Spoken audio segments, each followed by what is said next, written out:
Salut tout le monde! Salut, salut! Bienvenue à notre nouveau podcast. Personne n'en parle, un podcast éducatif, préventif et informatif sur l'usage de substances. Qu'est-ce qu'on fait avec nos chapeaux aujourd'hui de police? Qu'est-ce qu'on fait avec des casques de police? En fait, ce qu'on veut représenter aujourd'hui, c'est la répression.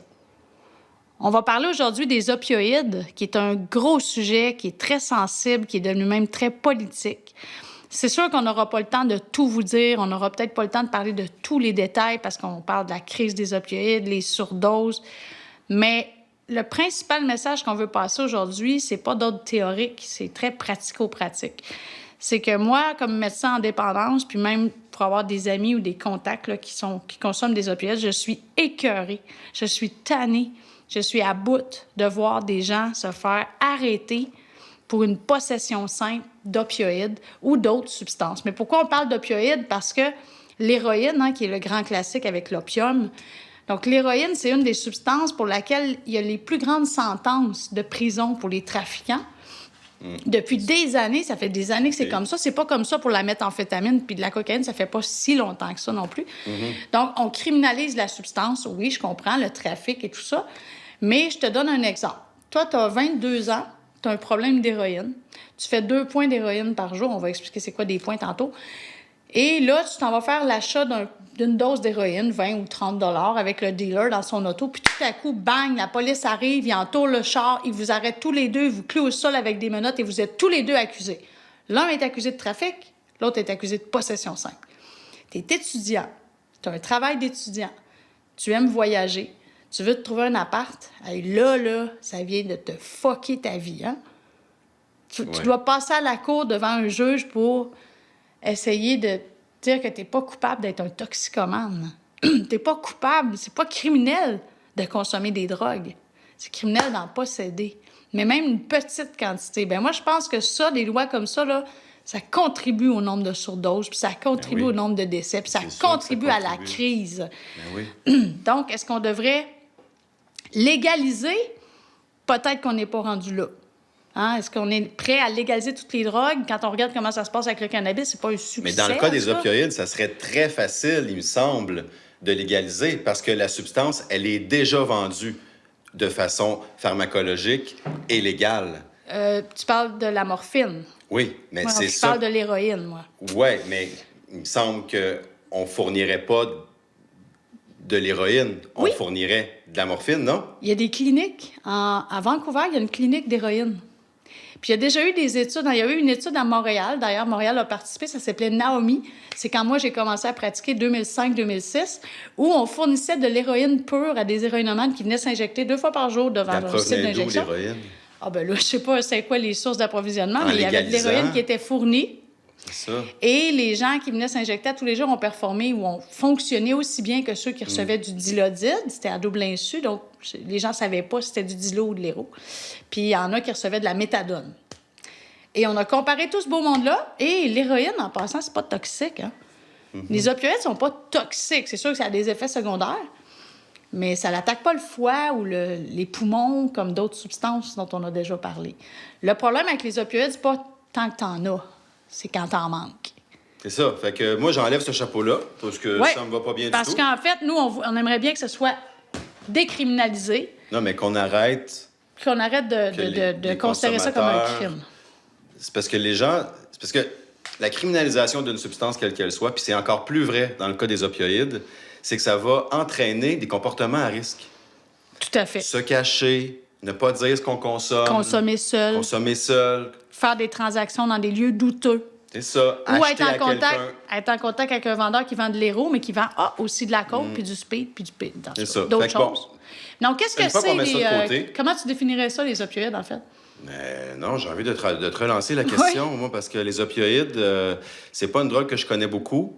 On la côtoie pas beaucoup dans les festivals. Non. Tout ce que je sais, c'est que c'est un dépresseur. C'est un dépresseur du système nerveux central. Donc, les opioïdes, à la base, c'est un médicament. Hein, la morphine, c'est un médicament dont on ne pourra jamais passer en médecine. On a besoin de ça pour soulager les fractures, certains types de douleurs chroniques. Mais c'est sûr que si tu arrives à l'hôpital avec le poignet cassé, on ne te donnera pas des Tylenol. On va donner de la morphine. Heureusement, ça va te soulager. Par contre, l'héroïne n'est pas légale. Elle n'est pas en voie de l'être prochainement non plus. À la base, l'ingrédient mère des opioïdes, des opiacés, c'est l'opium. Donc, l'opium, c'est plus en Asie. On connaît le pavot d'opium. Et à partir de l'opium, on va fabriquer de l'héroïne, de la morphine ou de la codéine. Maintenant, il faut faire attention parce qu'on parle d'opioïdes pour inclure les opioïdes synthétiques. Donc, les opioïdes synthétiques, ça le dit, c'est synthétisé en laboratoire, c'est par des compagnies pharmaceutiques. Et là, il y a toute une panoplie de morphine qui existe, là, pour en nommer quelques-uns, le Statex, le C'est Dilo, ça, utile en médecine. l'Oxycontin, le MS-Long, le MS-Contin, il y en a beaucoup. Il y a l'Ampracette qui contient de la codéine puis de l'acétaminophène, il y a le Percocet, il y en a tout plein. Même s'il y en a plein, tous mènent au même résultat. Si on devient dépendant aux opioïdes, qu'on en prend régulièrement pendant à peine quelques semaines, on ne peut plus s'arrêter. Parce que dans le cerveau, on a une espèce d'usine à endomorphine. Donc, on sécrète de la morphine naturelle.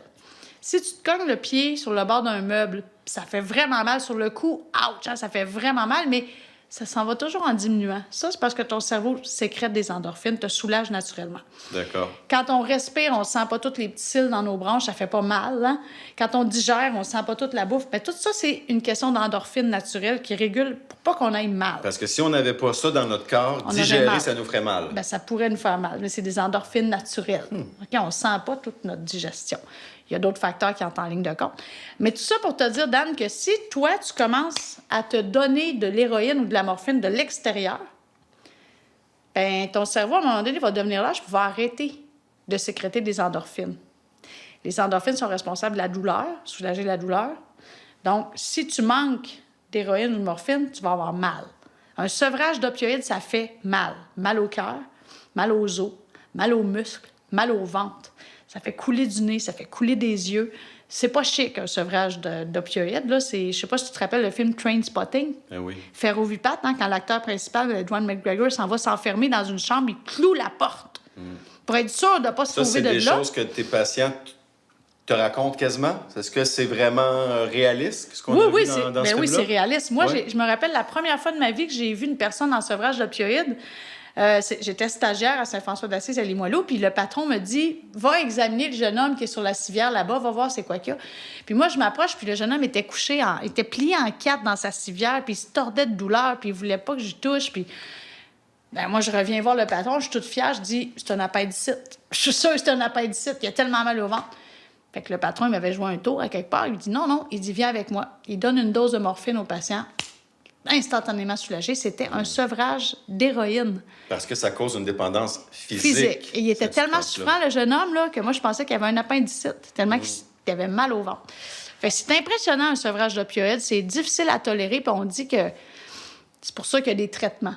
Mais avant d'arriver à cette dépendance-là, OK, bon, tu peux devenir dépendant parce qu'on t'a prescrit cette substance-là après une opération pour des raisons médicales. Oui, il faut faire attention. Mais qu'est-ce qui amène quelqu'un à vouloir la consommer directement en passant par la rue, là, de ne pas passer par la substance médicale, c'est puis là, après de se retrouver sans substance, puis là, aller à la rue? C'est un manque d'accès. Le fait de ne pas avoir accès à la substance mère ou à l'héroïne ou un peu comme de ce temps-là, c'est parce qu'il y a tellement de choses à vous dire sur les opioïdes, on pourrait en parler pendant des heures.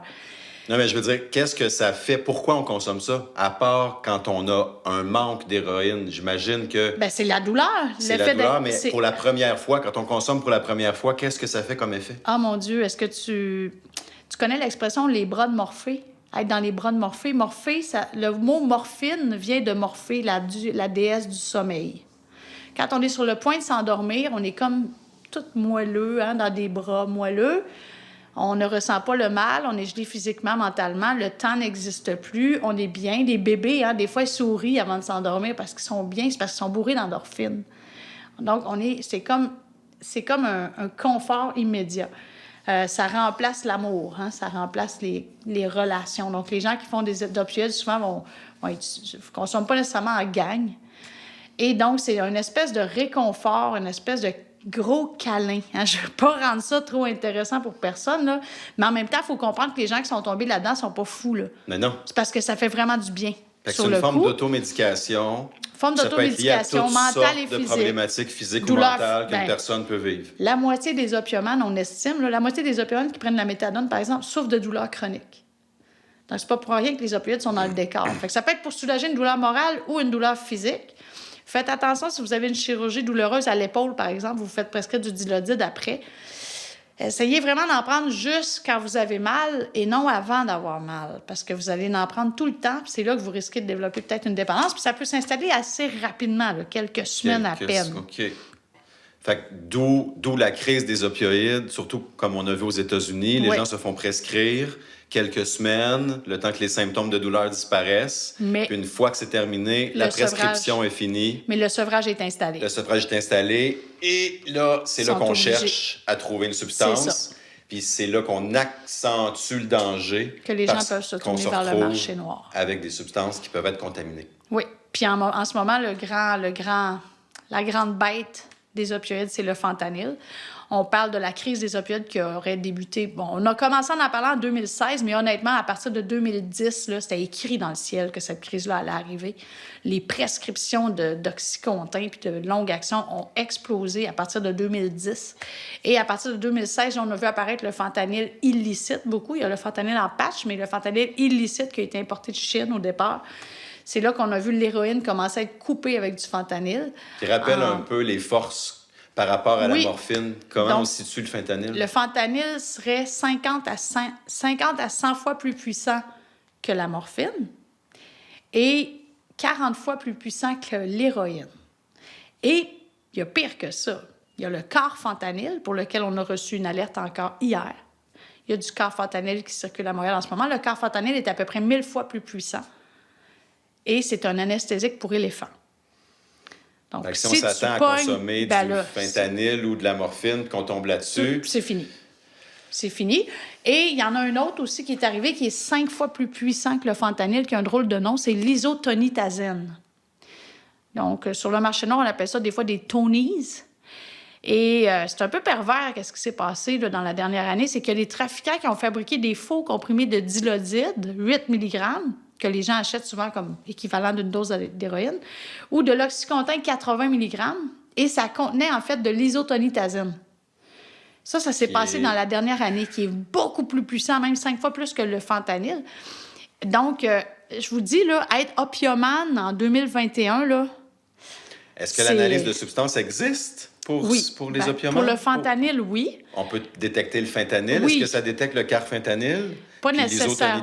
aussi? Non, pas nécessairement, justement. Fait que montre-nous les dons, les petites bandelettes de dépistage. En fait, on en a un modèle ici, là, c'est des bandelettes de fentanyl. Ça ressemble vraiment à un test de grossesse. Ça détecte le fentanyl. Oui. Seulement. Seulement le fentanyl. Puis on retrouve ça où? Il y a beaucoup d'organismes communautaires maintenant qui en distribuent. Cactus, Bec de rue, il y en a vraiment, je les nommerai pas toutes. Là. Dopamine, je crois, qui en distribue aussi. Donc, les bandelettes de fentanyl, maintenant, il y a des bandelettes de benzodiazépine. On va en parler dans un autre podcast, mais on peut avoir des bandelettes de fentanyl ou de benzo. Fait que c'est un peu comme les autres tests d'analyse de substances. Celui-là, tu prends un petit peu de la substance, tu la dilues dans un peu d'eau. Oui. C'est vrai, hein? C'est comme Puis un on test. trompe le bâtonnet dedans. Comme un test de grossesse, ça peut être Puis là... positif ou négatif, ça ne vous dit pas la quantité. Donc, on appelle ça un test qualitatif. Donc, c'est positif ou négatif, mais c'est pas comme un test de grossesse parce que si c'est positif, c'est pas nécessairement une bonne nouvelle. Donc, les tests. Mais ça, il faut faire attention avec les bandelettes de fentanyl. Maintenant, il existe des analogues de fentanyl, le norfentanyl, le acétylbutylfentanyl, il y en a plusieurs, qu'on ne peut pas nécessairement dépister avec ces bandelettes-là. Il faut être prudent. Donc, d'où l'importance de la fournir aux personnes qui sont dépendantes de cette drogue-là. On devrait la fournir. Fournir la substance? Oui. Bien, ça se fait. Ça se fait. Hein? Il y a des centres comme Relais Méthadone où on prescrit de la dilodine, où on prescrit de l'oxy. C'est vraiment une solution pour combattre la mortalité. C'est la réduction des méfaits. Puis oui, avec toute la merde qui circule en ce moment, oui, c'est quasiment plus safe. On appelle ça des safe supply. Donc, c'est plus safe d'en fournir aux patients que de leur imposer d'arrêter de consommer puis que finalement, ils n'arrêteront pas puis ils vont s'acheter des Tonys puis ils vont faire une surdose mortelle. On avait commencé à parler de ça avant la pandémie. Je me souviens quand j'avais fait un projet à Métadame puis la santé publique parlait de ça, le safe supply, puis on en parle à travers le Canada, au BC, au Québec. Là, j'ai l'impression qu'on a arrêté un petit peu parce que la pandémie prend toute la place. Puis en fait, c'est qu'on n'en entend pas parler, mais ça se fait. Ça se fait? Je peux vous dire oui, ça se fait. Tant mieux. Puis j'encourage à ce que ça continue. Prescription d'héroïne, prescription d'opioïdes synthétiques purs, parce que là, ce que les gens achètent sur la rue, c'est l'enfer. Puis il y a également l'héroïne rose, l'héroïne mauve et l'héroïne bleue qui a fait son apparition dans les derniers mois. Normalement, c'est quelle couleur? Normalement, l'héroïne, c'est blanc ou beige ou brun. Là. Ouais, beige ou blanc. Mais encore là, c'est pas parce que l'héroïne est blanche qu'il n'y a pas de fentanyl dedans. Ouais. Mais si c'est de la bleue, de la mauve ou de la rose, c'est presque sûr qu'il y a du fentanyl dedans. Donc, des surdoses mortelles, il y en a eu beaucoup dans la dernière année. On sait qu'il y a plus de 15 000 Canadiens qui sont décédés de surdoses d'opioïdes depuis 2016. Avec 15 000 personnes, là, c'est pas banal. C'est pas rien. C'est une autre épidémie, ça? Oui, en fait, c'est une crise dans une crise. Ouais. Hein, la crise des opioïdes actuelle, là, elle est complètement diluée par la crise de la COVID. Ben, tout est dilué par la COVID. Oui, on va toute finir par s'en l'éducation, sortir, tout ça. C'est ça, la justice. Là, au moins, il existe une substance. Oui. Il existe un antidote. Puis ça, c'est de plus en plus connu, l'analoxone. Oui. Ça, c'est disponible dans les pharmacies. Tout le monde peut aller s'en chercher à la pharmacie. Sans prescription. Les organismes communautaires en offrent aussi. Oui. Faut faire attention, il faut tenir ça entre 15 et 30 degrés. Donc, autant en hiver qu'en été, quand il fait très chaud, faut faire attention parce que ça pourrait ne plus fonctionner, mais ça sauve des vies. Oui, moi, j'en ai dans mon salon, j'en ai dans mon char, j'en ai dans ma sacoche, j'en ai dans mon bureau, j'en ai partout. Vous savez jamais quand est-ce que vous allez être témoin d'une surdose d'opioïdes. Moi, ça m'est arrivé une fois, il y a plusieurs années, sur la rue Saint-Laurent. Puis le jeune homme est décédé, malheureusement. Et l'ambulance n'avait même pas de naloxone, vous imaginez. À l'époque. Oui, c'est à peu près en 2014. Mais ça a bien changé. Là, je pense que maintenant, aujourd'hui, tout le monde en a. Oui, puis il ne faut pas oublier que c'est disponible aussi en format injectable. Hein. On peut aussi le donner en injection ou en nasal. Faire attention, si vous devez faire une surdose de fentanyl, ça peut prendre 4 à 6 doses de naloxone. Et si vous avez à faire une surdose de carfentanyl, bien là, ça se peut que ça ne fonctionne pas. L'isotonitazine, ça reste à voir. Est-ce que l'analoxone va fonctionner ou pas? Si vous administrez, si ça arrive là, que vous devez le faire, on ne laisse pas la personne s'en aller. Ça, non, il faut appeler le 911. S'il y a un arrêt respiratoire, on lui donne, il se réveille. Ah, il est correct, il s'est réveillé. Oui, puis en passant... Non. Peut-être que l'effet de l'analoxone est moins long. Va descendre plus rapidement que l'effet de la morphine qui a créé sa surdose. Il peut retomber en surdose dans une demi-heure. Fait que... Moi, j'ai juste une petite anecdote. Là. J'ai déjà vu dans un festival, je ne nommerai pas la personne, mais qui a donné de l'analoxone alors que la personne respirait. Non. si la personne respire n'est pas en arrêt respiratoire, on ne donne pas de l'analoxone à quelqu'un qui respire. Parce que si la personne respire, ça se peut qu'elle arrête de respirer dans 2 minutes. Là, on en donnera. Mais normalement, on ne donne pas ça à quelqu'un qui respire encore. Si le sujet vous intéresse, on ne peut pas rentrer dans tous les détails, mais contactez l'organisme Métadame et ils offrent une excellente formation qui s'appelle Profane, qui explique comment on reconnaît une surdose, quoi faire en cas de surdose. On parle longuement de l'analoxone. Ils offrent même des cours pour les usagers de réanimation cardiovasculaire. Donc, c'est vraiment complet, autant cardiaque, respiratoire, naloxone. Contactez-les, contactez notre ami Guillaume. Je pense en avoir parlé dans un podcast antérieur, d'ailleurs. Bien, d'ailleurs, Dan a donné le cours de Profane. Hein. Tu l'as donné toi-même, je te trouve très humble. Oui, bien bon, je ne veux pas rien m'approprier, mais oui. Tu peux te lancer des fleurs, c'est une excellente formation. Puis d'ailleurs, j'ai une question pour toi qui est formateur. Qui était formateur? Qui était formateur. Qu'est-ce que ça fait si tu te trompes? La personne est en coma éthylique ou en coma benzo. Qu'est-ce que ça fait si tu donnes de l'analoxone? Tu ne peux pas empirer son cas. Tu ne peux pas tuer quelqu'un avec ça. Non. Parfait. Dans le doute, c'est peut-être du GHB. Hein? On ne le sait pas. Pourquoi la personne est en dépression respiratoire. Benzo, GHB, opioïdes. Ou alcool. Faites-le, ouais. Si ça ne marche pas, ben ça n'empirera pas le cas. Exact. Puis de toute façon, vous avez appelé le 911 juste avant. Oui, c'est ça. Il faut appeler 911 avant de faire quoi que ce soit. C'est ça. Fait que, mon Dieu, c'était tellement un gros sujet, les opioïdes. Là, moi, je donne des conférences là-dessus. Ça dure 1h30. Je pense que c'est important de dire qu'il y a des traitements pour la dépendance aux opioïdes. Il y a la méthadone, qui est un classique depuis la Deuxième Guerre mondiale. La méthadone existe. Il y a également la buprenorphine, appelée Suboxone. Et maintenant, il y a des traitements super intéressants pour les opiomanes. Il y a un traitement en injection 1 fois par mois dans le ventre. Là. Ça s'appelle du Sublocade. C'est la même chose que de la buprenorphine, mais en injection. Donc, 1 fois par mois, fait que la personne n'a plus à prendre des pilules à chaque jour. Pas plus besoin d'aller à la pharmacie à chaque jour. C'est super. Ça, c'est lourd. On m'a raconté que c'est très lourd de devoir aller à la pharmacie à tous les jours. Oui, bien, il y en a qui me disent aussi que la buprenorphine, ça goûte pas bon. C'est pas le fun. Il faut vous faire diluer ça dans la bouche. Ça goûte un peu la lime chimique. Il y en a qui disent que c'est pas très agréable au goût. Fait que là, si c'est en injection, mon Dieu, vous avez déjà ça de sauver. Puis, encore mieux que ça, il y a la Probufine, qui est un implant de buprenorphine qu'on met ici, au niveau de l'avant-bras. C'est bon pour 6 mois. Fait que c'est sûr qu'il y a des dosages à respecter et tout ça, là, mais pour un opiomane qui aime voyager, ben, c'est génial d'avoir sa dose dans le bras pour 6 mois. Puis après 6 mois, on change de bras. Est-ce que c'est à vie? Non, c'est pas à vie. Pour l'instant, c'est indiqué pour 2 ans, mais on pense qu'il y a des études qui vont démontrer qu'on peut le faire plus longtemps que 2 ans. Je veux dire, une fois que tu réussis... Une fois que tu es dépendant aux opioïdes? Oui. Est-ce que tu peux te sortir de la méthadone ou te sortir de la Suboxone ou de l'implant? C'est un peu comme la cigarette. Ça se peut, mais c'est difficile. Ça prend plusieurs essais, c'est long. Il faut être très patient quand on fait un sevrage de méthadone ou de Suboxone. Il faut aller lentement. Il y en a qui vont prendre ça toute leur vie. Moi, j'ai peut-être un patient par année qui réussit à arrêter. Okay. C'est pas beaucoup, mais ceux qui réussissent, c'est génial. Il faut faire attention parce que c'est quand le plus haut taux de rechute d'opioïdes? Quand on sort de... Le plus haut taux de surdose mortelle. Quand on sort de des intox, prison ou sevrage. Ouais. Ouais. Donc, les gens qui sortent de prison, qui sortent de thérapie ou qui viennent de finir un sevrage puis qui s'en vont reconsommer. Parce que leur tolérance a vraiment... Oui, puis le stock sur la rue a vraiment changé aussi, là. Ouais. Fait que quelqu'un qui n'a pas fait d'héroïne depuis 5 ans, qui va en racheter aujourd'hui, là, prudence. Oui, prudence. Parce que c'est vraiment plus le même stock qu'avant. Ça revient au même conseil de réduction des méfaits. Ne pas consommer seul, commencer par une petite dose. Si on ne connaît pas Puis même toujours, parce que même le même vendeur n'est pas nécessairement le même fournisseur. Oui. Petite dose. Ne pas consommer seul. Hein? On sait que des décès, il y en a. Là. D'ailleurs, en introduction, on voulait un peu rendre un hommage aux gens qu'on a perdus. Personnellement, j'ai perdu quelqu'un en 2012, donc bien avant la crise des opioïdes. J'ai perdu un de mes meilleurs amis, un des hommes de ma vie, pourrais-je dire, d'une surdose d'héroïne. Et c'était quelqu'un qui était très habitué de consommer. Là. C'est vraiment probablement un accident. Donc, les opioïdes, ça tue, ça nous enlève des gens chaque année. Récemment, dans le milieu de la musique électronique et tout ça, on perd des gens.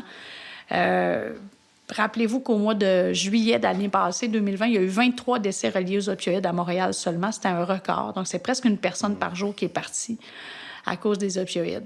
Puis pour les vivants, ça prend plus... Il y a beaucoup de services. Il y a les centres d'injection supervisés. Mais est-ce qu'on rejoint tout le monde? Non. on ne rejoint pas tout le monde. C'est pas vrai qu'on rejoint tout le monde. Puis c'est vrai que des fois, le processus pour avoir accès à un traitement peut être fastidieux. Il faut rencontrer plusieurs intervenants avant d'avoir accès, alors que les toxicomanes, des fois, on le dit, là, c'est la règle du TTT. Ça veut dire tout de suite tabarnak. Ça veut dire que c'est maintenant qu'on en a besoin quand on demande de l'aide. Fait que c'est sûr que, excusez pour le gros mot, là, mais ça marche pas toujours, le TTT, dans notre système de santé, là. Fait que... moi, je pense qu'il faut que le processus soit le plus fluide possible, le plus easy-going possible. Puis le plus disponible au moment où la personne le demande. Puis quand on aura la bonne dose de méthadone, tout ça, ce sera le temps de poser des questions psychosociales aux patients. On pourrait peut-être commencer par first thing first, traiter la dépendance. Puis ensuite, on en fera des rencontres et tout ça, là, mais je pense qu'il faut que le processus soit fluide. Personnellement, à la clinique, une personne appelle, je ne dis pas que je les prends tous, là, j'ai quand même une liste d'attente, mais quand un opiomane fait une demande de prise en charge, d'habitude, je ne donne pas rendez-vous 4 mois plus tard. Ouais. On essaie de donner rendez-vous rapidement. Parce que les gens meurent. C'est une dépendance qui... Il y en a qui en meurent. Il y en a qui restent là-dessus toute leur vie. Regardez, Kate Richard, t'es encore en vie, hein? Commençait des rôles dans la vingtaine, tu sais. Je ne sais pas s'il en fait encore, là. Mais il y a quelques années, il en faisait encore. Fait que lui, il a eu les moyens de se payer de la bonne héroïne toute sa vie. C'était pas toxique. Ça. Il continue d'être un excellent guitariste. Il a toute sa tête. Mais c'est pas comme ça la réalité pour tous les opiomanes. Puis des opiomanes, moi, je soigne des médecins, des infirmières, des hommes d'affaires, des artistes, des enseignants. Il y a toutes les couches de la société. C'est vraiment pas juste le classique là, qu'on voit dans les reportages là, qui s'injectent en dessous d'une cage d'escalier en ville. Là. C'est vraiment pas toujours ça. Beaucoup plus subtil que ça. Puis en passant, on parle d'injection, mais l'héros, ça se fume. Ça se sniffe aussi. Des dilodides, ça se sniffe. Fait que ça se consomme de plusieurs façons. Fait que c'est sûr que les opioïdes, écoutez, on pourrait vous en parler, là, mais pour les besoins de la cause, on va s'arrêter ici. Mais je pense que c'était important pour nous de faire ce podcast-là peut-être un peu plus sérieux que les autres. Parce que c'est pas un sujet comique, pas du tout. Il n'y a rien de drôle à être opiomane. Puis la très grande majorité d'entre eux, comme les fumeurs, voudraient arrêter. Bien, surtout dans le contexte où ils ne savent pas toujours ce qu'ils consomment. Peut-être que si on leur offrait une substance de qualité, là, peut-être que ça serait différent. Tout à fait. Pourrait fonctionner quand même. Ouais. Fait que c'est une très bonne remarque. C'est comme on dit, c'est pas toxique. C'est ça. Comme la nicotine, c'est pas toxique, c'est addictif. Fait que la qualité de la substance, tout est là, puis c'est là-dessus qu'il faut travailler. Oui, tout à fait. Puis l'accès au testing. Et surtout l'information, la prévention, les alarmes, là, les alertes qu'on émet, il faut continuer de les émettre, il faut continuer de les partager. Donc, merci beaucoup de votre écoute. C'est un podcast un peu plus long, mais on pense que ça valait la peine de prendre le temps pour cette substance-là. Prenez soin de vous autres. Les opioïdes. Prenez soin de vous autres. On se revoit bientôt, j'espère. À la semaine prochaine. Salut, Doc. Salut, Dan. Ah! Hey! Martin! On a oublié Martin! Martin Bennett et François Richardot, nos deux techniciens, réalisateurs mis en onde, sans qui on ne pourrait pas fonctionner. Notre producteur particulier. Merci, Martin. Martin Bennett. Merci, François. Sans vous, on ne serait pas là. Merci à vous aussi. OK. Bonne semaine. On s'en va. Bonne semaine. Bye.